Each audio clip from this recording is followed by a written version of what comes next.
Game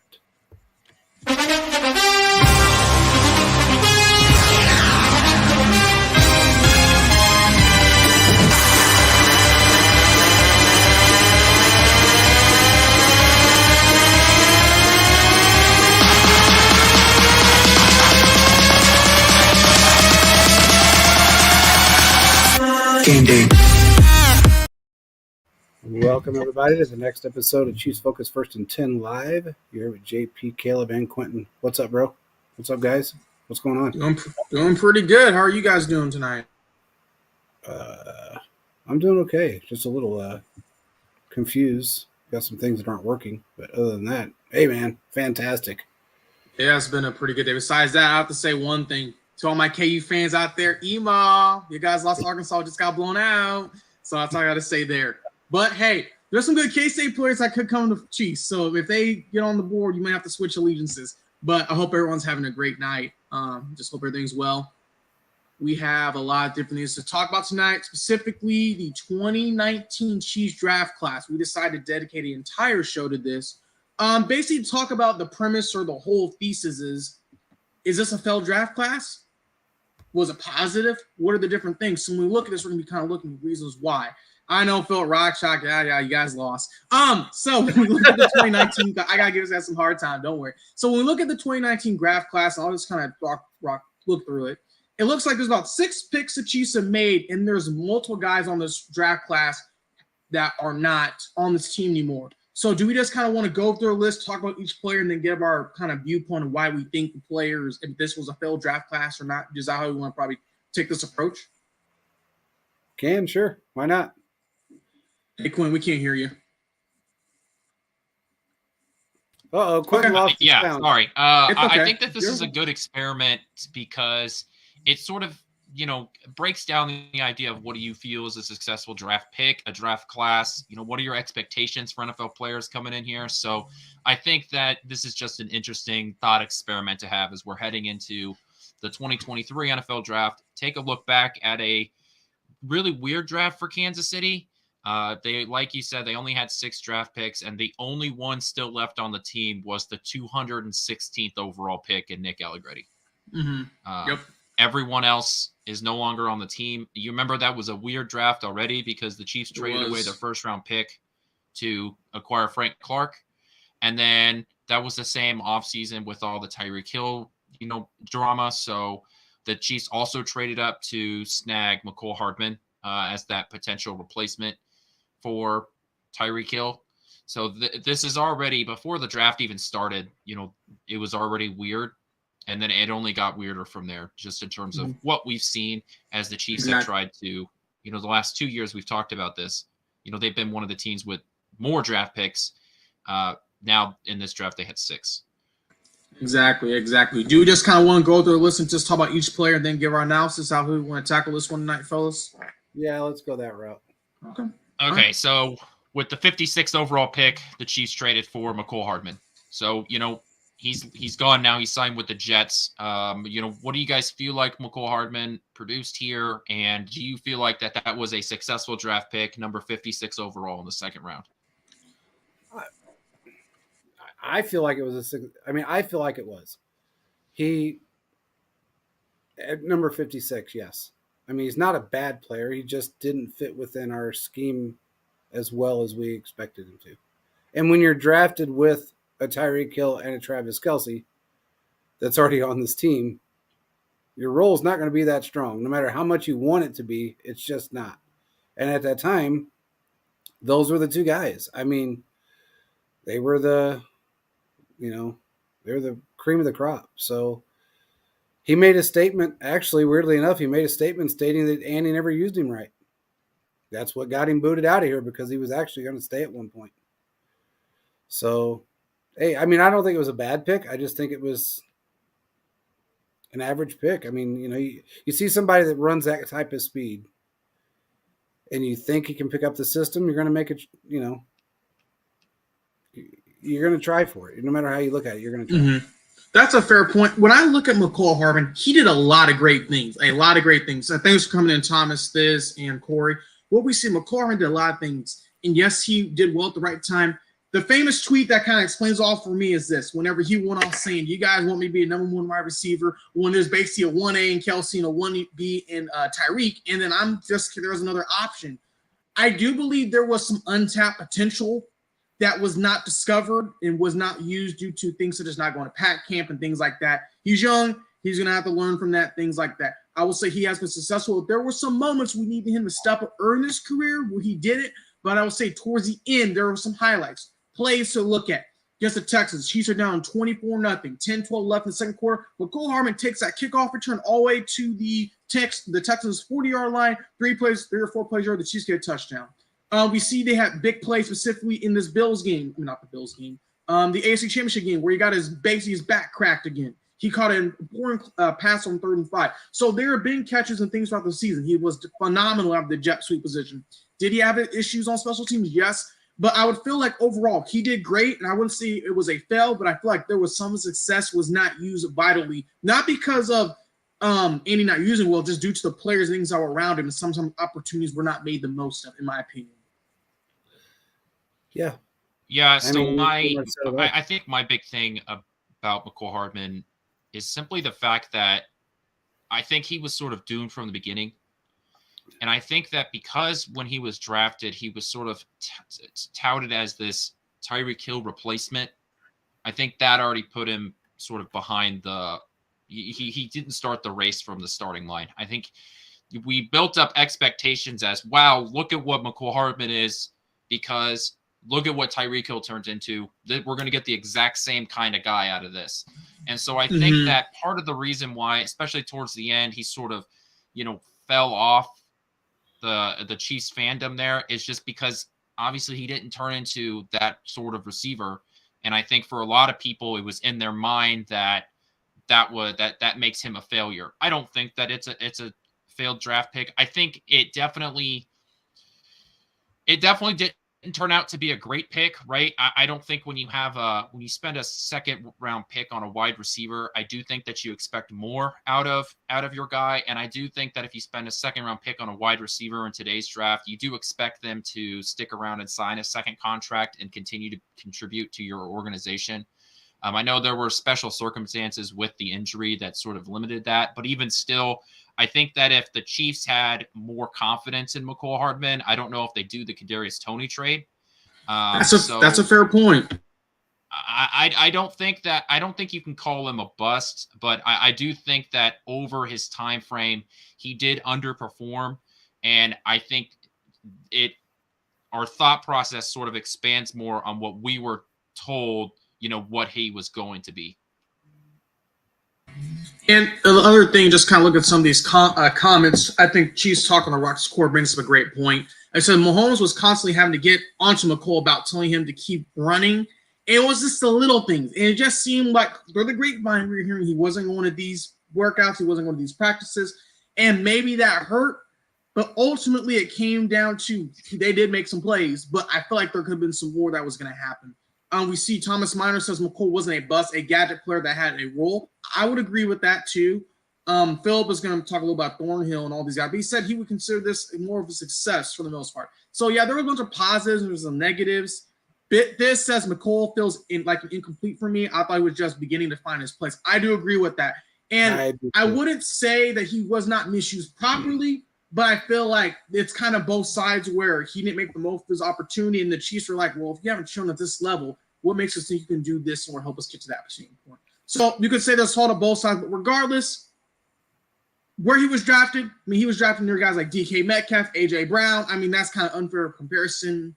But I will say this, he could run back kicks when DK and A.J. couldn't, and that helped the Chiefs have a run to go to the Super Bowl in that first one. So, hey, he had his place. He did his thing. Hey, and you know what? He didn't have to worry about going to Pat camp anymore because no other quarterback does that besides Pat. So, there's no it's a good way to learn the offense. What were you going to say, Quentin? I said I do think incomplete is probably better. Like, when you just think about Mecole Hardman, I just feel like I want more. And it's not because I ever wanted him or I've expected him to become Tyreek Hill. I do just feel like, most players, I feel like they have like a moment or, it's like, wow, he really made. But I just feel like he's sort of fell back into the shadows, and maybe because he was, oversighted by the other stars that are on the team. So That's maybe that's exactly what just it what was. that maybe that's what it is. But I do feel like that, with what we were told and what the team was telling us at the time, I think that was, like I said, I think that was a big part of his quote unquote downfall here in Kansas City, was that the expectations were preset before he was, even stepped foot inside of Arrowhead. Also, remember, everybody assumed that he was a replacement for Tyreek because of the situation with Tyreek. He absolutely was not. He was actually a replacement for Sammy Watkins. That's what he was brought in for. It was to replace Sammy Watkins. Now, was he able to do that? To some degree, yes, because he was on the field more. I mean, no matter how you look at it, he was on the field more. I don't know if he was, honestly, he wasn't the route runner Sammy was. I don't even think he had the hands Sammy had. But he did play a role. I like McCole as a person. I'm happy for him that he's getting an opportunity somewhere else. I hope it works out for him. Now, who we got next? Okay, with pick 63 overall, the Chiefs selected Juan Thornhill. You guys, JP, why don't you go, then Caleb, and then me, and we'll just keep going in that order for the rest of the picks here. So JP, Juan In my Thornhill, opinion, Juan 63. was not he was definitely not a failure. He had a phenomenal first season. Got injured. It was a bad injury. In fact, I think if I remember right, it took Tyrann Mathieu almost 2 years to come back from that same injury. When he did come back, there were some issues internally, coaching wise, player wise, that kept him on the sidelines. That didn't help either. It was a really crappy situation. She's like, I'm currently listening to you while I'm out eating dinner. Well, that's good. We appreciate that, man. But I feel like he played a great role in our system. The issue is that this just happens to be the year that position is drawing larger money. And when you're bringing larger money and you played fairly well, Veach isn't going to bring you back when you got a guy that's in the waiting and you can pull somebody out of the draft. It just is what it is. Nobody expected, what's his name? The backup. Cook. The rookie. Cook. Mm-hmm. Nobody expected Cook to basically play the way he did. Honestly, I don't think anybody expected that. It is what it is. Veach is a turner. I don't, and we've talked about this so many times on this show. I do not like the turnover constantly in almost every position. I don't like it, especially the wide receiver position. That drives me freaking nuts. But you're going to get that. The way the way talent's coming out of college right now, it's just part of it. Mm-hmm. We won the Super Bowl with mid-tier guys for the most part. When I look at Juan Thornhill's career, I do agree with JP. He started off great, had the knee injury. He still battled and came back and did things. That injury did hurt him. Well, I would say he's a success after what he did. I mean, coming out of Virginia, not many people were talking about him. But whenever Louis Riddick on draft night, when the Chiefs made a selection, say that's a great pick, I knew he was going to do a lot of different things. I do agree with this. He said he was not similar after the injury. But what we saw with Thornhill, him and Matthew did very, very well together. I would say when Matthew left, he did a good job kind of controlling the defense as a whole from the backside. But it was smart for the Chiefs to bring in another veteran like a Justin Reed to kind of come in and help with all those different things. I'm currently looking at a lot of the different safeties in the draft class, and I'm seeing a couple that have potential to be better than we saw Thornhill do. So I think there is some upside to this, but I mean, he got 3 years, $21 million deal, $7 million a season. Veach was not going to get that. He likes his chances better when it comes to free agency. So when we look at all the things, I have to say it was a success for the most part.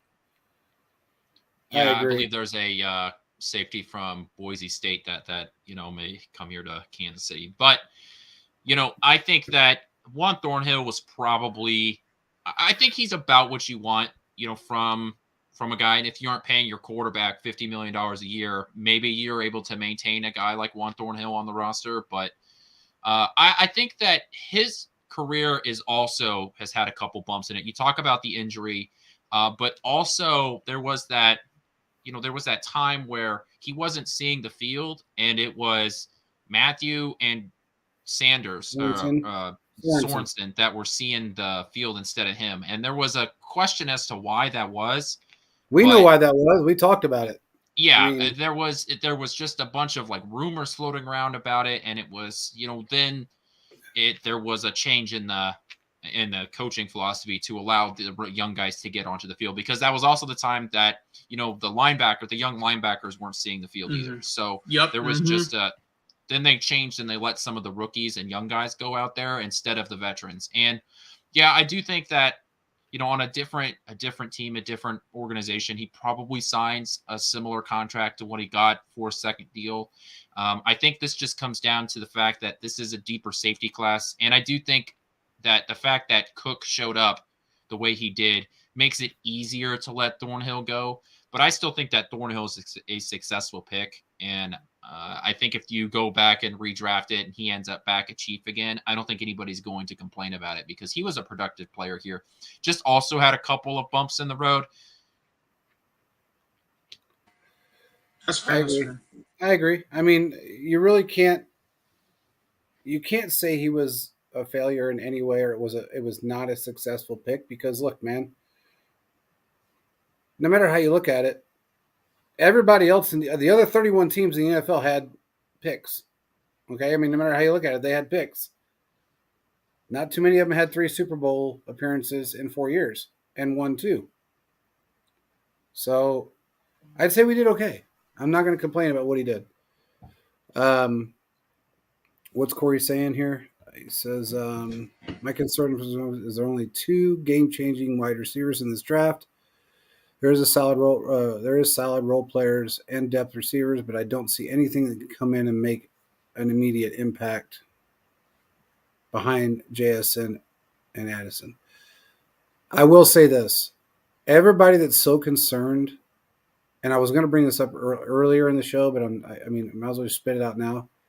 I wouldn't worry about wide receivers right now. I just wouldn't. This is just now getting to the end of the first phase of the draft of free agency. There's going to be so many more guys out on the street. There's so many more guys we can make moves on. People still aren't signed other places. Just because there's reports going out that they're signing somewhere else doesn't mean they actually are. Yeah. So I wouldn't be too concerned with the wide receiver part of it at all, and I'm not. Veach has not let us down yet, so we'll just have to, it's early.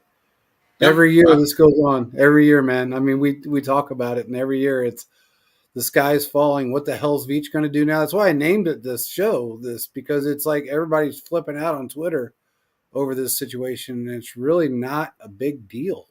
I mean, there's a lot of great players, and we won a Super Bowl with some mid-tier and rookies. Why are we concerned about signing some big-name 31-year-old player? That's true. That's true. Quentin, who's the next player on the list? Number 83 or 84 overall, the Chiefs selected defensive tackle Colin Saunders. So this is one that, it's another guy that, walked in free agency. So let's start with you again. You want to talk about Colin Saunders? I know we feel very similar about Colin Saunders, but just talk about what you feel about the draft pick and Colin Saunders in general. Well, I will say this. He's definitely not a failure in any aspect. Was he a, every down guy? Absolutely not. Was he one of the best that we've drafted? Absolutely yes. One of the most athletic players I've ever seen, ever, at his size. Every time he was on the field, he made a difference. Every single time. I'm still sick that he's gone. I understand why he's gone. It's a business, but it's very frustrating that he is. I feel like he's going to succeed wherever he goes. Sometimes I think it's a little frustrating for me because I feel like we can't say we're wasting somebody's career because they're getting Super Bowls out of it. No matter how you look at it, he's got Super Bowl rings. So we're not wasting anyone's career. But he did come back. He came in as a rotational piece and he left as a rotational piece.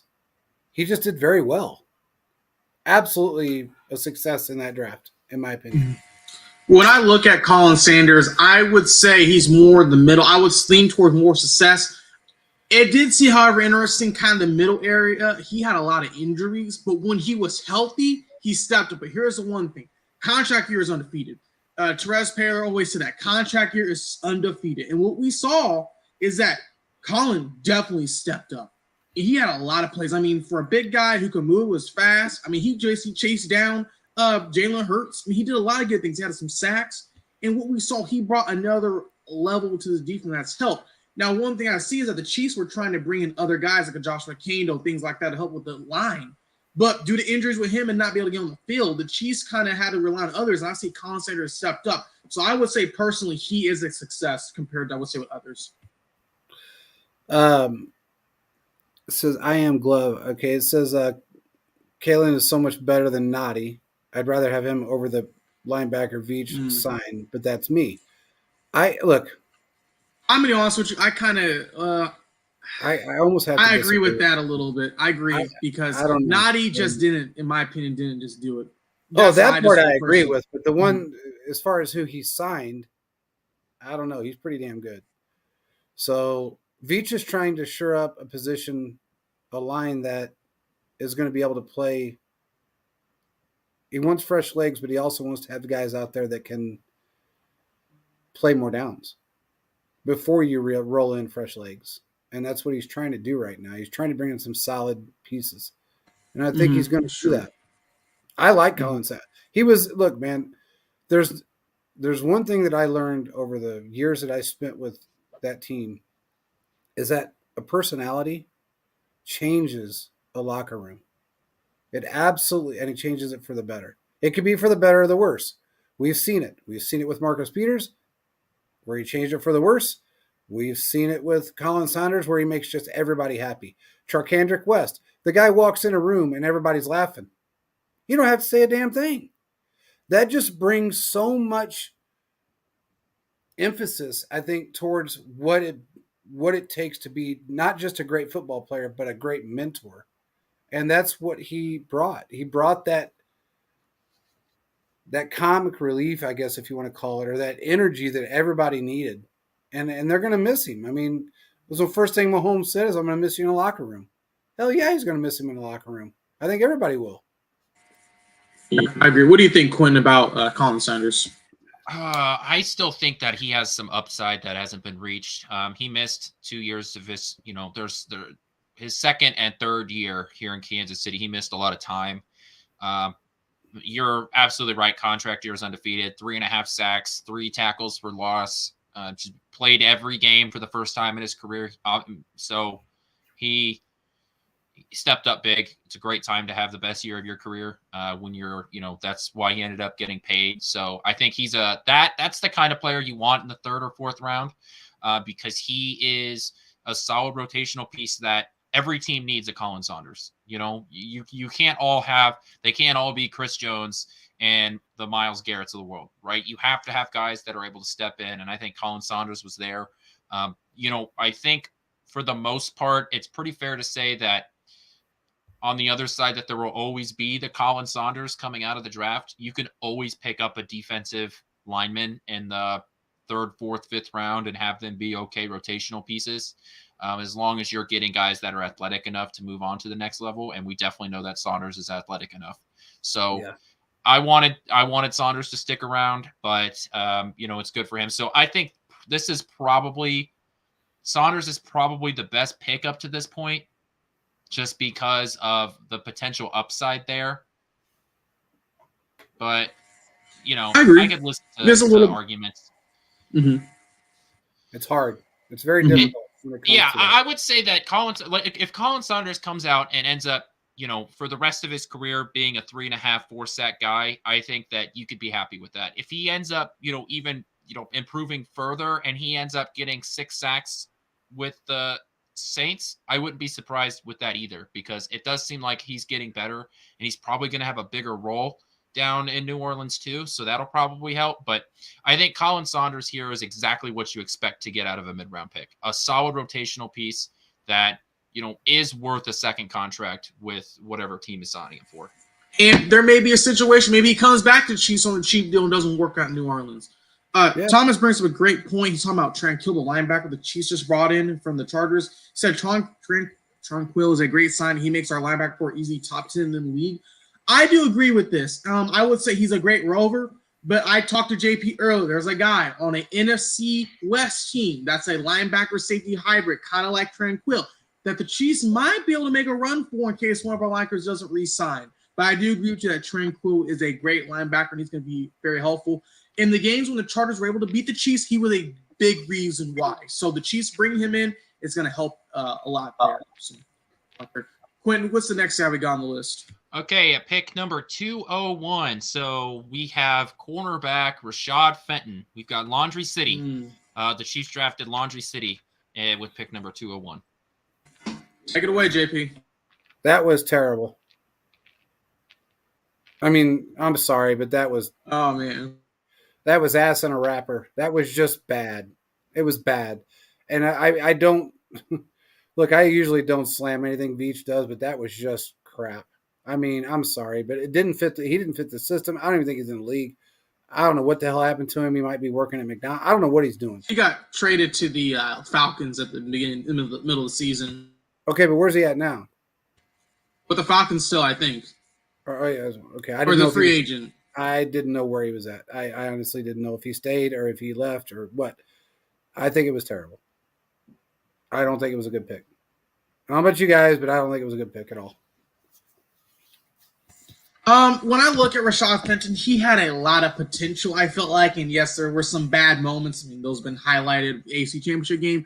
I do feel, however, this is why I have an issue with Spags. He did not put him in the right position. Why are you going to put your most physical corner against Jamar Chase when he's getting the push-off all season? Like, it literally hurt the team it hurt the team so bad when we needed him the most. I do believe, though, the Chiefs were like, our draft class is phenomenal with the guys we just brought in from Fayetteville State, McDuffie coming from Washington, Fayetteville State. I forgot the guy's name, Joshua Williams. And they were like, we can at least got to get a pick out. And the Falcons were a team where like, let's go ahead and see what we can do when we get him. So the 7th round pick is not bad, and that's going to help. But I just felt personally it was a struggle. There were some great moments. He got a Super Bowl. I felt he was very helpful. But as we got through the season and he didn't have the right players around him to help him, when you have the Sorensen, things like that, it causes play to go down ultimately. That's how I feel personally. What do you think, Quentin? I think that you're right. I think he was just too handsy.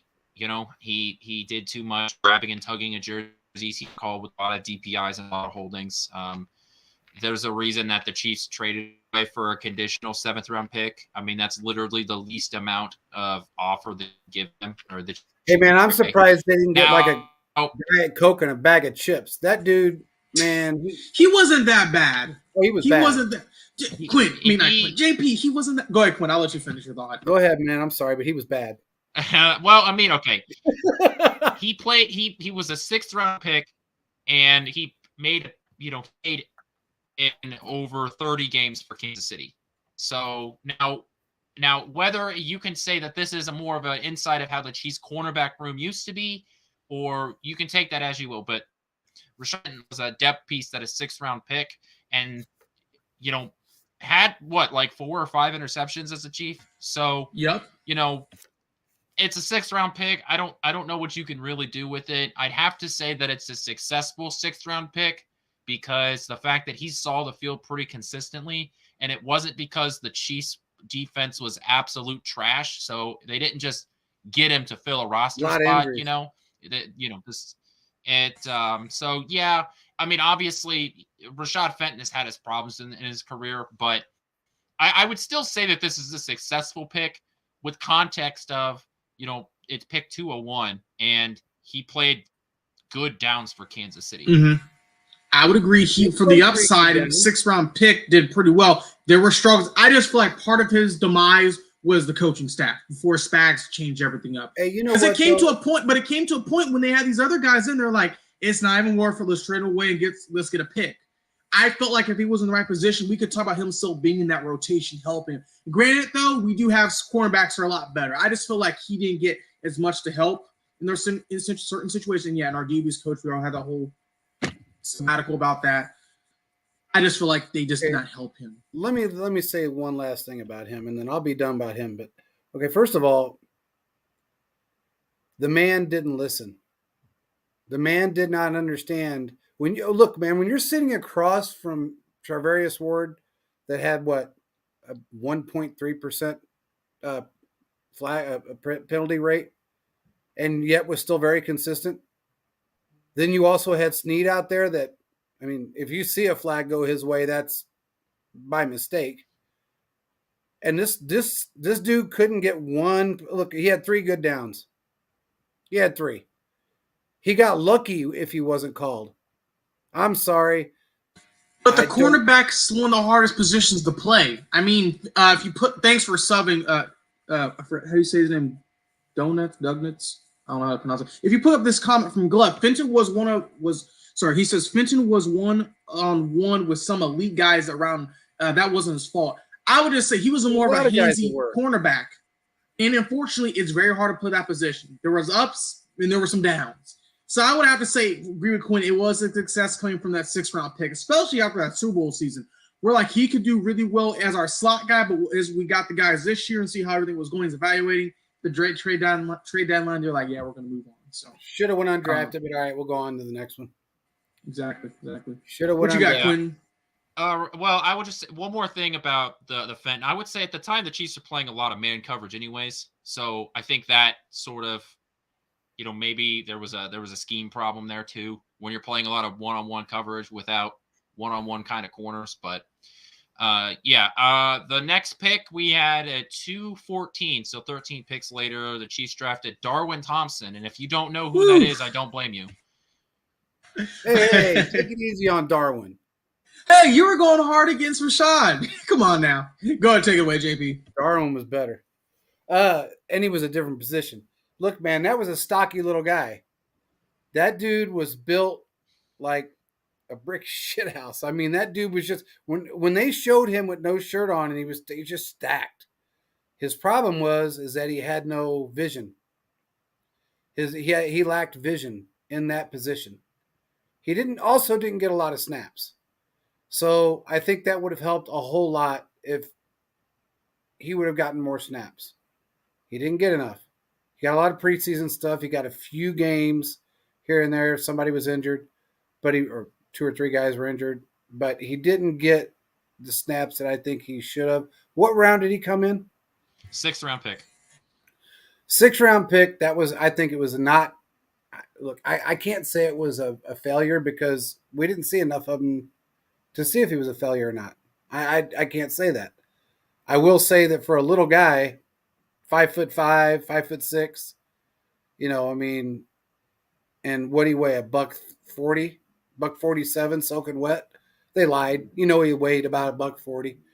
He was a stocky little dude, and he could get around, and he had some speed. He just didn't have a whole lot of vision, and I think a lot of that just had to do with non-production, just not being on the field enough. Were there some, and I'll answer, were there some reports saying he wasn't having the best work ethic at times or pouting, JP? Was that, I thought that I heard something of the grapevine a while ago. That's actually true. He threw a few fits about not being able to, he wasn't getting the play time. He was working out with the 4s. He wasn't getting this. He wasn't getting that. He did go through that little fit with Kansas City, and that's ultimately what got him traded. But he had the same problem with the Bucks. Gotcha. So kind of is what it is. Mm-hmm. Look, man, when you're 5'6" and you're that little, if you take what you get, don't bitch because you're in the NFL. When I looked and saw his tape, I mean, he was a phenomenal guy, just taking screen pass out of the back. But he was stocky, and he was fast, and he was strong, so he could do his thing. I do see, however, after the Chiefs won the Super Bowl, he had issues with fumbling, and when specifically he fumbled a couple times, that kind of put him on like the no. So I would say with him, I'm gonna call this a fail. The reason why, because I thought there could have been more upside. I would say there were times where he did some things like closeout games were really helpful, but he was more of that. He wasn't that true running back the Chiefs need, like a Pacheco that can kind of grind out. He was more of that guy that can kind of get through, mainly play special teams. But also the opportunities was not there. Also, I think Clyde was there around the same time he was there too. So Clyde took a lot of his snaps. So ultimately, I'm gonna have to say this was a failure of pick just because of we didn't see that much more consistency than I feel like we could have possibly seen. But that could also be due to the play design and things like that. What do you think, Quentin? I'm gonna say this is definitely the first pick that you can say that this was a bad pick. This is definitely the worst pick of the draft of the 2019 draft. When you get drafted by a team, you should at least be able to finish out your rookie contract, and he was here for 2 years. So that means that he got cut during the training camp. When they're trying to get down to a 53-man roster, he was cut for that. So if you can't even make your rookie contract, I don't know if we can really call that a good pick. And it wasn't like he was cut because he had a career-ending injury or anything like that. He just simply wasn't good enough. So I would say that this is probably the worst pick of that draft, and this is probably the first one that I would say you just flat out missed. It's a 6th round pick, and you drafted a running back in the 6th round, which is what you're supposed to do with 6th round picks. Your later picks, you're supposed to take guys that have some upside with their athleticism, and maybe they didn't produce at this school. Those are the kind of picks that you do. So I think that the philosophy behind the pick was good. I just think that this was the wrong player to grab, and he didn't end up working out, and that's going to happen, right? You're not going to get you're not going to hit 100% on every single one of your picks. So I would say that this was definitely the first one that I was like, yeah, you probably should have gone somewhere else with 214. They're all a gamble. Yeah. I will say he helped with the special teams though. He had that fumble recovery during that comeback against the Texans. I'm just saying, if he wasn't there, it could have been a different story. So okay, so hold on real quick. I'm going to answer this. It's on the screen. Please extend Chris Jones. Don't worry about that. I'm not going to say any more. I'm just going to say don't worry about that. I hope that answers your question. Yeah, we can. Let's do the last. That is all of the picks that there's one more. Not signed. Hold on. That have not signed second extensions with the Kansas City Chiefs. The only one to sign a second contract with the Kansas City Chiefs is pick 216 with Nick Allegretti.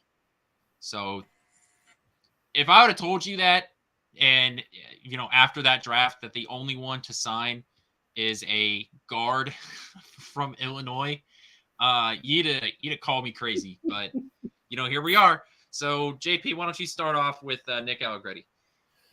Nick has fire. Nick has a crazy spark in him, and a lot of it's just hunger. When you get into those deep round guys, we've talked about this for years, 5th, 6th, 7th round picks, those guys have a chip on their shoulder. They have a lot to prove. Sometimes they just go overlooked. They're overlooked by every team. He just has something that when he is on the field, he's able to produce. He's not really faltered. He's played. The guy's played 3 different positions on the offensive line since he's been with us. Pretty phenomenal. I mean, I don't know what to tell you, but I think it was a great pick. I agree. I think it was a great pick. Fun fact, I believe he was a center for the Chiefs during our first Super Bowl run. He did very, very well. I would say when the Chiefs put him in, when they needed the most, he succeeded. I do always, and I said this on podcasts, Veach is always going to take at least a lineman or two, specifically guys in the later round who thinks he can cab along in a backup role, but also pay them cheaply to make sure that integrity in the core is, not the core, the outside is still kind of working with the core and all that stuff. And because of that, when he's been called upon, he's done very well. Now, I don't know if he may or may not get a starter role, but what we've seen him do, he caught a touchdown pass for us. He's been very consistent. I've had no problems. And I would not be surprised if Veach continues to do that year after year where they bring in a guy. So I have to say, I have to give him his props. He's done, I feel like, one of the best 7th round picks we have besides Pacheco. Yeah, I agree. Hot take, this is the best pick of the draft. I think that context matters in the sense that this is a 6th round pick, right? So, you had every team had multiple chances to pick Nick Allegretti. The fact is that he's a guy that has played, like you guys brought up, multiple positions. The fact that he's been able to not just sign the second contract, but he's a dependable guy. He's a starter on another team. I do believe that. I think that there are guards on other teams that he could beat out for a starting spot. And that's what you need with your backup offensive lineman. You need guys that can start on other teams because just the amount of high quality starters in the NFL, there's not that many across all 5 positions, right? The offensive line is a lot like the starting pitching in baseball, where, just because you have one elite guy doesn't really necessarily mean anything. Sure, you're going to win that one night, but what about every other night? So you need guys all across the board. And, Nick Allegretti has proven that he can fill in a bunch of other spots. And I think that is a huge benefit to a backup lineman, to be able to say, not only can I play both guards, but also a center spot.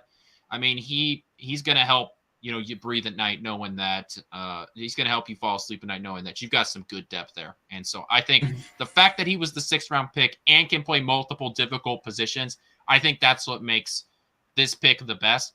Nick Allegretti doesn't make me want more, right? With all these other picks, there's always a yeah, but McCole Hardman, I wanted more. Yeah, but Juan Thornhill, you never were really there to get the turnovers. Yeah, Colin Saunders, yeah, but you were just a rotational guy. Nick Allegretti is the one guy on this list that is not yeah, but. And he's not a complainer. The guy doesn't complain. If he doesn't see the field for 4 straight games, you don't hear him bitch about it. Which you don't see him on the field for 4 straight games, half the time. But he's always there and he's always available. I don't think he's not been injured. Even when he played center for us that year. I don't think he's injured. He's been injured. That we have heard of. He may have been on the injury report, but I don't think he's missed a game. No. And if he was on the IR, it was not because of an actual injury. So we know how that plays out. But yeah, what's Thomas saying here? Later rounds are where Veach is. Absolutely. Mm-hmm. Yep. Absolutely. We've been talking about that forever. And actually, it's kind of crazy you say that, Thomas, because that's the rounds that I love. I've been saying this forever. I would rather have, anybody from the 4th back versus some of the first-round picks that have come out of the draft over the last 5 years, especially the people that we've drafted.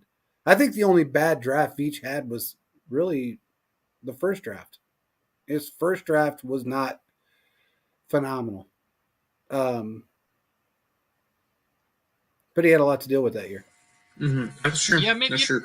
For the next few weeks, every Thursday, we'll just go over the recent drafts, the Veach drafts. That's fine. What we'll do. We'll have to do verses too. I want to curious. Do you guys consider this draft class a whole success, or is it a fail? What do you guys think? Let's start with JP. I can't say it's a failure. I can't say the whole class is a failure. There was 2 or 3 that were just. One was just terrible. We all knew who that was. Darwin Thompson, but it's okay. Who? I didn't hear that. Darwin Thompson. He was not JP, terrible. you cannot say can't give love to Darwin Thompson, but be hating on Fenton. You can't. Come on now, man. There's a difference. I can do that. Listen, if you pull those podcasts from 2-3 years ago, you were praising him. So I don't want to hear it. No. You were praising him. No. There's not a difference. What's the difference? You tell me. Here's the difference. You tell me. What's the difference? Darwin Thompson didn't get to see the field nearly as much as Fenton did. Fenton did not have no help. It had to deal with Sorensen. And then he did not have Spags was not putting in the position. How are you going to put him against Jamar Chase 1-on-1? That is not Fenton's fault. That's coaching staff. With all due respect, you had Ward out there against Jamar Chase too that had problems. Okay, but you have to make where the coverage has someone over the top. Give him some help, and that's on Spags from last year. Not wanting to. Philip just last year. What about the Dallas game? What about the Dallas game? What happened in the Dallas game? I don't remember that one. Fucking finger gun gesture shit. Hey, well, man, leave him alone. All I have to say this is that he was bad. I think this is the most. This is the most I've seen you guys go back and forth, and it's over Rashad Fenton.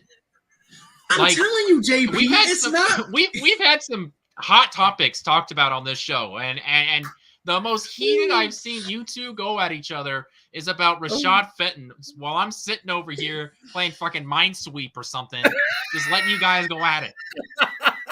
I'm just saying, it's the truth. He had no help, really. Hey, I like what Thomas said. It's a grade C. It is a C grade. For the draft? Yeah. Okay, that's fair. Yeah, I would say it was a C. Okay. You know, maybe a B plus, but I would give it a B because you didn't. I would say a low C to a low B. High C to a low B. You had some success, you had some failures, but overall, I would have to give it a B. But come on now, this is just skipping Shannon. Oh Lord. we might turn into that. Don't worry, JP. I won't make any fun of you. I'm gonna go get my scarf. I'll be back. Sports. You'll make me get my country singing. I will put my ascot on. Oh, good times. We might. Well, okay. What do you? Okay, if you were to give it a letter grade, what would you give it? JP, you said a C. I would say I probably B plus to a C. I have to give it a low B. Because they did step in moments we needed them, they stepped in. I would say Thompson did step in before he fell off. So that's how I feel personally. What do you give it, Quinn? I feel like he's gonna be like, I don't know. I feel like this is gonna be an interesting take. Go ahead. You're smiling. Come on, beer knowledge. There's no way I can give a good, because here's my thought process. My initial thought when I read the guys that were drafted, my initial reaction is meh, so if I'm giving out a grade, what is a meh? Okay, like a C minus. It's like, yeah, like technically it's good, but I still want more. And I keep coming back to that because there's so many guys on this draft, especially the first 3, that I'm just like, I really think that you could have done more while you were in here in Kansas City. And I think that's what makes me really want to give it a lower grade. I can't say it was a failure because you had a significant amount of these guys that produced, right? Hardman, Thornhill, Saunders, and Nick Allegretti were all at one point or another, significant contributors to this team. So I can't say that it was a failure because you had four of the 6 draft picks, played big parts or even smaller parts to teams that had a lot of talent on them. So they weren't just given the role. They did have to play well enough to earn it. But I can't give anything like a B because there's no guy that I was like, wow, that was a great pick. So anybody can do that now. I guarantee you, when that draft pick came out, you were going, "Oh shit, we got Mecole Hardman. What do you run? Guy ran like a 4.3. Oh, this guy's just going to be the next Tyreek." We could all say it now, but the draft at that time, think about it. Well, we're looking at it with hindsight. I know, but what I'm saying is all the guys that we have or had during that draft class, all of us went to a Super Bowl together. Every one of them. Except for, wait a minute, yeah, even Darwin Thompson was in a Super Bowl. He was in one. So it can't be like the worst draft class ever because it's not the worst draft class ever. No, 18 was for us. No, actually 18 wasn't for us. Veach's first draft class was not good. There were some good parts. And we'll have to do another show about that. We may have to do a side-by-side comparison. Breland Speaks? Yeah. That's the guy that's handing out Big Macs right now. I don't think he's at McDonald's. He's probably somewhere. So JP says C.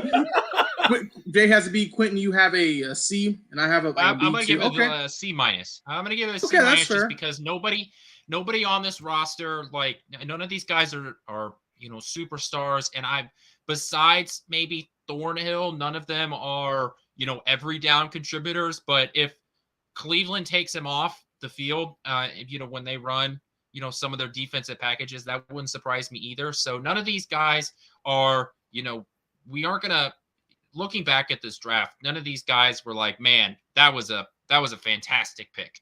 So I can't give it a high grade. I don't know if I like you anymore. Anyway, that's fine. A lot of people don't.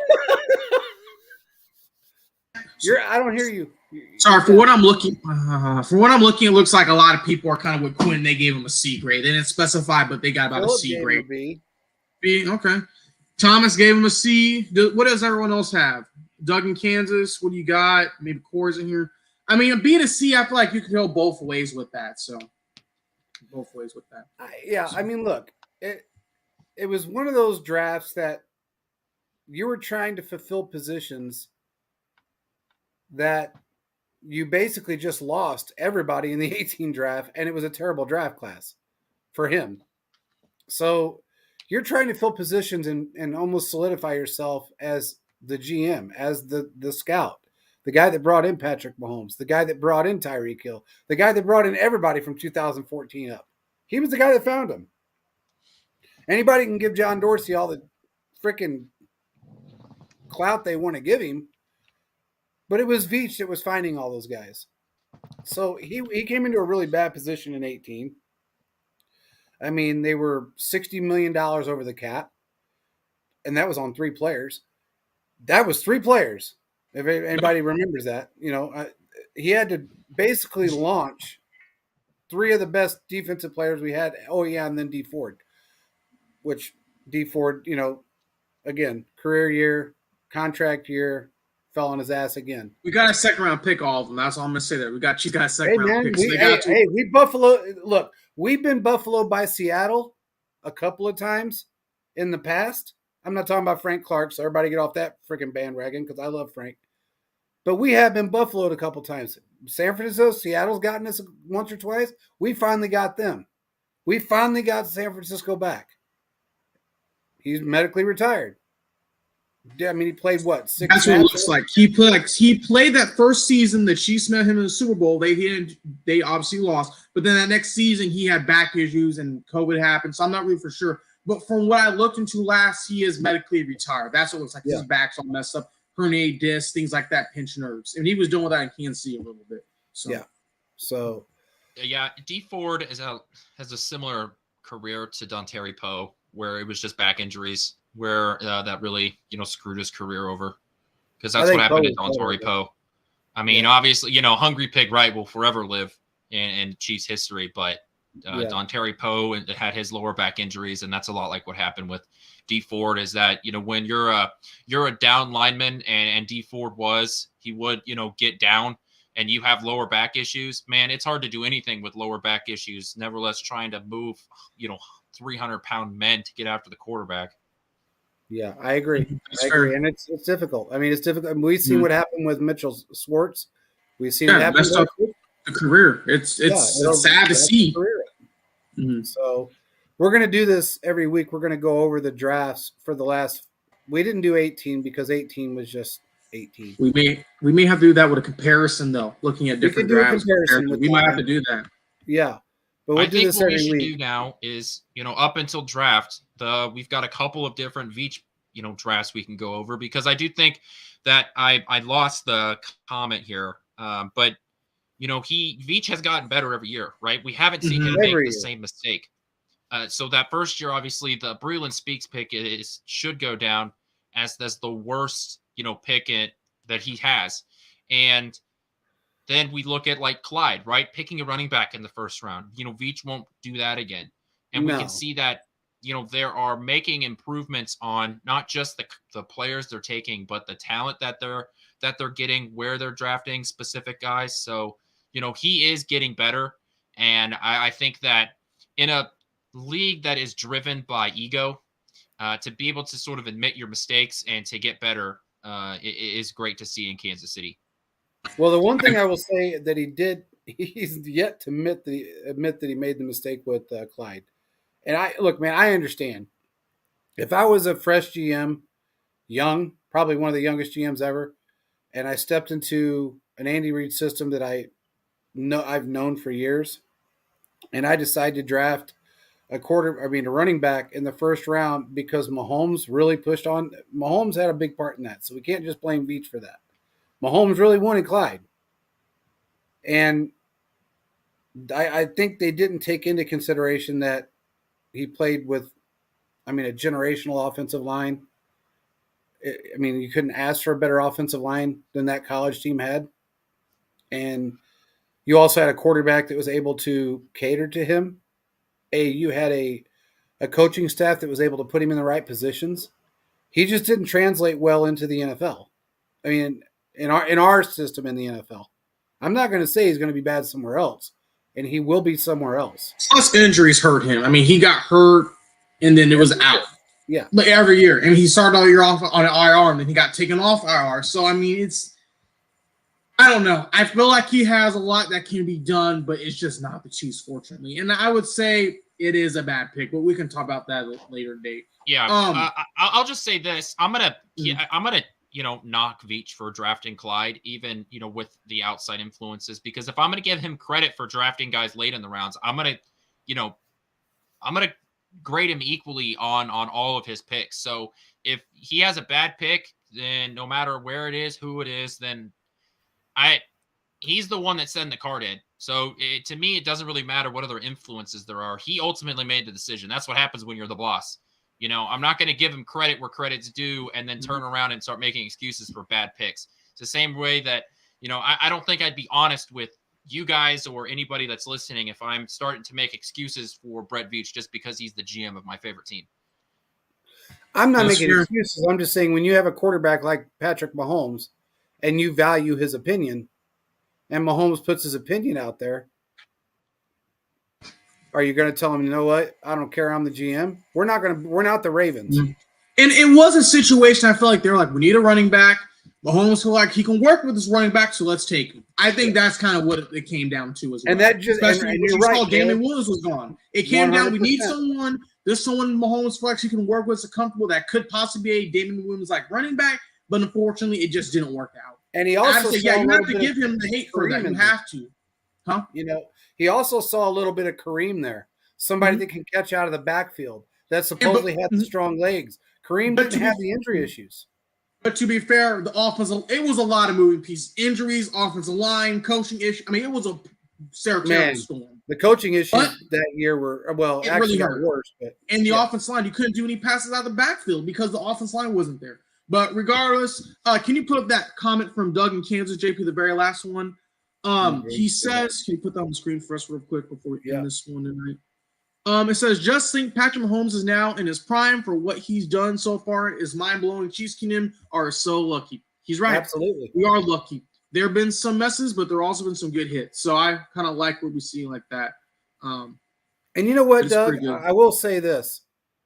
The greatest part about our situation versus anybody else in the NFL is the fact that we can go with the mid-tier guys. We can have a bad draft class, or maybe not an A. We can have a B, a C minus, whatever anybody wants to call it, and still win a Super Bowl. Why? Because we have the best head coach and the best quarterback in football. That's why. Yep, that is true. It's that simple. So the only downfall that Andy has ever had, is his loyalty to a degree. He's loyal to a fault. He was way too loyal to Bob Sutton. JP, let's not go down that rabbit hole tonight. It's happy K-State won. Let's not go down that rabbit hole. I'm just saying that was our 18 issue. So, that's true. Hey, and by the way, just for anybody out here that doesn't know this, Caleb knows this because I told Caleb this. During the 18 season, when our defense was ranked 31st for the majority of the season, and then we had that little bitty spurt where from I think it was week 5 to week 9, we were like the defense had a turnaround. We had a consultant. Does anybody know who that consultant was? I know who it was. Do you know? I know, Quentin. Do you know who? Beard of knowledge. Do you know who the consultant was from week 5 to week 9 in the 2018 season? I'm just going to take a stab in the dark and say it's Steve Spagnuolo. Absolutely. Yep. There you go. Absolutely. And that's why we became a better defense. For nothing. That freaking beard. A sandwich almost fell out. I saw it. Tuck that shit back in. Spags. The cat will get it later. Yeah, that's fine. I mean, it doesn't matter. They don't go bad for a couple of weeks. Spags really helped our defense as a whole. That for those 4 or 5 games. But Sutton was too stuck in his ways. And as soon as Spags walked out the door and said, okay, my 4 weeks are over. I'm done.